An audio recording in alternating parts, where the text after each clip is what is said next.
आता पाहूया कसा रंगलाय लोकसभेचा आखाडा, त्या संदर्भातल्या टॉप 9 बातम्या। मार्क्सवादी कम्युनिस्ट पक्षाचे नेते जे.पी. गावित यांची दिंडोरी लोकसभा निवडणुकीतून अखेर माघार। शरद पवारांच्या शिष्टाईला यश, पक्षाच्या आदेशाचं पालन करून माघार घेतल्याची गावित यांची माहिती। माजी खासदार हरिश्चंद्र चव्हाण यांचा उमेदवारी अर्ज अखेर मागे, दिंडोरीच्या भाजप उमेदवार भारती पवार यांना मोठा दिलासा। भाजप पदाधिकाऱ्यांच्या शिष्टाईला हे मोठं यश।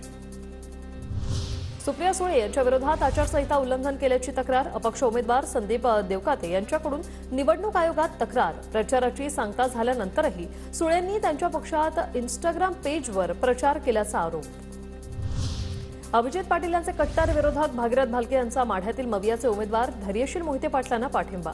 भालके गटाच्या बैठकीत निर्णय, भालकेंच्या पाठिंब्यामुळे माढ्यात मोहिते पाटलांचं आता बळ वाढलं।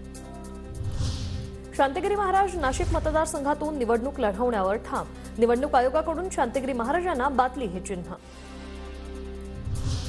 ठाकरे गटाच्या रमेश जाधव यांची कल्याण लोकसभा निवडणुकीतून माघार, मविया उमेदवार वैशाली दरेकरांना दिलासा। खबरदारी म्हणून अर्ज दाखल केला होता, रमेश जाधवांची माहिती।